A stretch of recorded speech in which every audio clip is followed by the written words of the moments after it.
सल्तनत उस्मानिया की 650 साल तारीख में कई ऐसे हुक्मरान गुजरे हैं जिन्होंने अपने दौर के नक्शे बदल कर रख दिए, लेकिन जब बात एक टूटती हुई सल्तनत को अपने आहनी हाथों से दोबारा खड़ा करने और बगावतों के तूफान को खूनखार सख्ती से कुचलने की आती है तो सुल्तान मुराद चहारुम का नाम सबसे नुमायां नजर आता है। तारीखदान उन्हें अक्सर सल्तनत उस्मानिया का मसस सानी या दूसरा बानी भी कहते हैं, क्योंकि अगर मुराद चहारुम का दौर न आता तो शायद उस्मानी सल्तनत 17वीं सदी की शुरुआत में ही अंदरूनी अनारकी और गैर मुल्की हमलों का शिकार होकर बखर जाती। सुल्तान मुराद चहारुम 27 जुलाई 1612 को कुस्तुनतुनिया के मशहूर तोपकापी महल में पैदा हुए। वो अजीम उस्मानी सुल्तान अहमद अव्वल और तारीख की सबसे बासर और ताकतवर तरीन खातून कोसिम सुल्तान के बेटे थे। मुराद का बचपन कोई आम और पुरसुकून बचपन नहीं था, बल्कि उन्होंने एक ऐसे माहौल में आंख खोली जहां महलाती साजिशें, वुज़रा का कत्ल और फौज की सरकशी रोज का मामूल बन चुकी थी। 1617 में उनके वालिद सुल्तान अहमद अव्वल की वफात के बाद उस्मानी दरबार शदीद तरीन सियासी बहरान का शिकार हो गया। मुराद के चचा मुस्तफ़ा अव्वल को तख्त पर बिठाया गया, जो ज़हनी तौर पर नाअहल थे। इसके बाद उनके सौतेले भाई उस्मान सानी ने इक़्तिदार संभाला, लेकिन उस्मान सानी ने जब निज़ाम में इस्लाहात लाने की कोशिश की तो बदमस्त और बागी यनीचरी यानी उस्मानी शाही फौज के दस्तों ने बेदर्दी से शहीद कर दिया। इस खौफनाक वाक़ये ने कमसिन मुराद के जहन पर गहरे नकूश छोड़े और उनके दिल में बागियों के खिलाफ एक बेरहम नाली और शदीद नफरत भर दी। 1623 में जब सुल्तान मुस्तफ़ा अव्वल को दूसरी बार तख्त से हटाया गया तो महज 11 बरस की उम्र में शहजादा मुराद को उस्मानी सल्तनत के 17वीं सुल्तान के तौर पर तख्त पर बिठा दिया गया। इतनी कम उम्री में इतनी बड़ी सल्तनत की बागडोर संभालना किसी भी बच्चे के लिए मुमकिन न था, इसलिए उनकी वालिदा कोसिम सुल्तान ने नायब अल सल्तनत के तौर पर तमाम सियासी और हुकूमती उमूर अपने हाथों में ले लिए।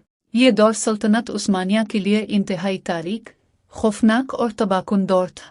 ईरान की सफ़वी सल्तनत ने शाह अब्बास की क़ियादत में मौका का फ़ायदा उठाते हुए उस्मानियों के अहम तरीन शहर बगदाद और इराक़ के बड़े हिस्से पर कब्ज़ा कर लिया। शाम में फ़खरुद्दीन मान ने बगावत कर दी। अनातोलिया के सूबों में जलूफ्त नामी बागी ग्रुपों ने अपना हुक्म चला लिया और दारुल हुकूमत इस्तांबुल में यनीचरी और सिपाही फ़ौज इतनी सरकश हो चुकी थी कि वो जब चाहती किसी भी वज़ीर आज़म, सदर आज़म, काजी को कत्ल कर देती और शाही ख़जाने से नाजायज़ रकम का मुतालबा करती। कमसिन मुराद अपने महल की खिड़कियों से ये सारा तमाशा चुपचाप देखते रहे, अपनी वालिदा के साए तले खामोशी से हालात का मुशाहिदा करते रहे और अंदर ही अंदर अपनी ताकत मुस्तमा करते रहे। लेकिन 1632 में एक ऐसा खौफनाक वाक़या पेश आया जिसने 20 साला सुल्तान मुराद को हतमी कदम उठाने पर मजबूर कर दिया। यनीचरी के सरकश दस्तों ने शाही महल तोपकापी का घेराव कर लिया, महल के दरवाजे तोड़ दिए और सुल्तान से उनके सबसे वफादार वज़ीर आज़म हाफिज़ अहमद पाशा, शेख अल इस्लाम और 16 आला उस्मानी ओहदेदारों के सरों का मुतालबा किया।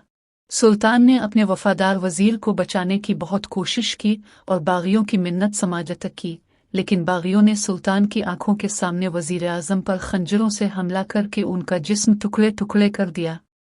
इस लम्हे सुल्तान मुराद के सब्र का पैमाना लबरेज हो गया और उन्होंने दिल में फैसला कर लिया कि अब तो उस्मानी सल्तनत रहेगी या फिर ये सरकश बागी। 18 मई 1632 को सुल्तान मुराद चहारुम ने अपनी वालिदा की नाबत का बाकायदा खात्मा किया और सल्तनत का तमाम तर इख्तियार मुकम्मल तौर पर अपने हाथों में ले लिया। इस दिन के बाद उस्मानी सल्तनत ने मुराद चहारुम का एक ऐसा रूप देखा जिसने पूरे इस्तांबुल और यूरोप को कपकपा कर रख दिया।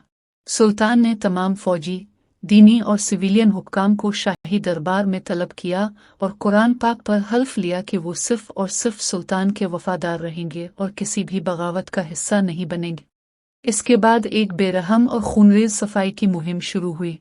सुल्तान ने तमाम बगावतों के मरकजी सरगनों, राशि काजियों, बदनवान गवर्नरों और यनीचरी के सरकश अफसरान की फहरिस्तें तैयार करवाईं और रातों रात उनके सर कलम करवाना शुरू कर दिया।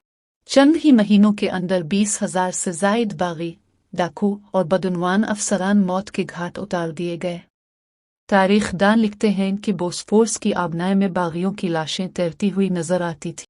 सुल्तान मुराद चहारुम ने दारुल हुकूमत में अमन व अमान बहाल करने के लिए इंतहाई सख्त और सफाकाना कवानीन नाफिज किए। 1633 में इस्तांबुल में एक खौफनाक आग लगी जिसने शहर का एक तिहाई हिस्सा तबाह कर दिया, जिसकी वजह एक कैवोखाने में बनने वाली चिंगारी को करार दिया गया। इस वाक़ये के फौरन बाद सुल्तान ने तंबाकू, शराब और अफ्यूम के इस्तेमाल पर मुकम्मल पाबंदी लगा दी और इस्तांबुल के तमाम कैवोखाने और मैखाने बंद करवा के गिरा दिए गए। मुराद चहारुम का मानना था कि यह कैवोखाने और मैखाने बागियों, साजिशियों और बदउनवान सियासी अनासर का गढ़ है जहां बैठकर हुकूमत के खिलाफ अफवाहें फैलाई जाती हैं और साजिशें बनती हैं। इन कवानीन की खिलाफ वर्जी की सज़ा सिर्फ और सिर्फ बिला ताख़ीर मौत थी। सुल्तान मुराद चहारुम के बारे में मशहूर है कि वो अक्सर रातों को आम गरीब, दरवेश आ फ़कीर के भेस में इस्तांबुल की तारीक गलियों और बाज़ारों का खुद गश्त किया करते थे। उनके साथ उनका जल्लाद महमूद भी होता था। अगर कोई शख्स रात के वक्त बगैर चिराग के बाहर घूमता, तंबाकू नोशी करते हुए पकड़ा जाता या शराब नोशी करता दिखाई देता, तो सुल्तान मौका पर ही अपने हाथों से अपने जल्लाद से इसका सर कलम करवा देते थे। यहाँ तक कि उन्होंने एक काजी को सिर्फ इसलिए फांसी दे दी क्योंकि उसने सड़कों पर बर्फ जमा होने दी थी और आवाम को नक्ल व हरकत में दुश्वारी का सामना था। सुल्तान की इस दहशत और हैबत का ये आलम था कि इस्तांबुल की गलियों से जुर्म, बगावत, चोरी और लाकानूनियत का नामो निशान हमेशा के लिए मिट गया। जो इस्तांबुल चंद साल पहले अनारकी और खौफ का मरकज था, वो अब दुनिया के महफूज तरीन शहरों में शुमार होने लगा। सुल्तान मुराद चहारुम न सिर्फ एक खौफनाक और बाअसर सियासी हुक्मरान थे, बल्कि जिस्मानी ताकत के लिहाज से उस्मानी तारीख के ताकतवर तरीन सलातीन में से एक थे। उनका कद काठ गैर मामूली तौर पर लंबा और जिस्म इंतहाई मजबूत था। कहा जाता है कि वो 200 किलोग्राम से जायद वजनी लोहे के गुर्ज यानी मेस को एक हाथ से घुमा सकते थे और उनके तीर अंदाजी के रिकॉर्ड्स इतने फासले पर थे कि सदियों तक कोई उन्हें ना तोड़ सका। वो तलवारबाजी, नेज़ाबाजी और घड़ सवारी में बेमिसाल थे और मान जंग में खुद सबसे आगे होकर लड़ते थे। उन्होंने अपनी फौज को भी सख्त तरीन नज़्म व ज़ब्त का पाबंद बनाया और यानी चरी की तमाम गैर कानूनी मुराद ख़त्म कर दे। जब अंदरूनी हालात, सल्तनत का डिसिप्लिन और मईशत मुकम्मल तौर पर कंट्रोल में आ गए तो सुल्तान मुराद चहारुम ने अपनी तवज्जो बैरूनी दुश्मनों की तरफ मोड़ी। उनका सबसे बड़ा कौमी और दीनी हदफ ईरान की सफ़वी सल्तनत से उस्मानी इलाके वापस छीनना था, जिन्होंने उस्मानियों की कमज़ोरी का फ़ायदा उठाकर बगदाद पर कब्ज़ा कर लिया था। 1635 में सुल्तान ने खुद एक अजीम अलशान उस्मानी फ़ौज की क़ियादत करते हुए कफ़काज़ की तरफ पेश कदमी की और रिवान यानी मौजूदा यरीवान का किला फ़तह कर लिया। इस फ़तह ने उस्मानी फ़ौज के खोए हुए हौसले को दोबारा ज़िंदा कर दिया। इसके बाद उनकी ज़िंदगी का सबसे अजीम, खूनरेज़ और तारीख़ी मरका पेश आया, यानी फ़हन बगदाद।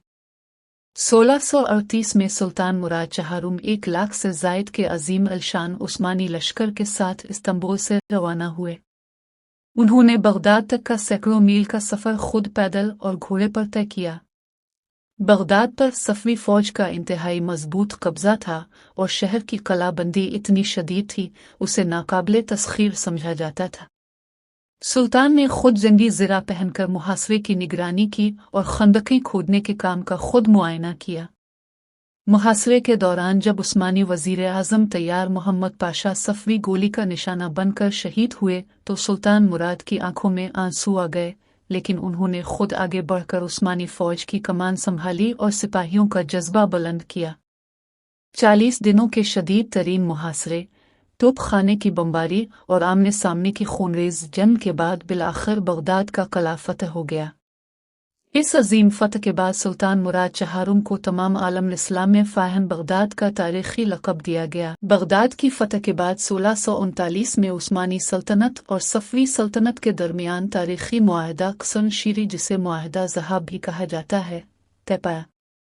इस मुआहदे के तहत बगदाद और तमाम बैन अनहरीन यानी इराक़ के इलाके हमेशा के लिए उस्मानी सल्तनत का हिस्सा बन गए, जबकि ज़ाग्रस के पहाड़ों को दोनों सल्तनतों के दरमियान दायमी सरहद करार दिया गया। ये मुआहदा तारीख़ का एक शानदार शाहकार साबित हुआ, क्योंकि आज भी तुर्की, ईरान और इराक़ के दरमियान की सरहदी हुदूद इसी तारीख़ी मुआहदे पर कायम है। फहन बगदाद के बाद जब सुल्तान मुराद चहारुम इस्तांबुल वापस लौटे तो शहर में उनका इस्तकबाल एक अजीम अलशान फातेह और हीरो के तौर पर किया गया। उन्होंने अपने दून हुकूमत के चंद सालों में उस्मानी सल्तनत की खोई हुई हैबत, रक़बा और बैन अल-अक़वामी वक़ार मुकम्मल तौर पर बहाल कर दिया था।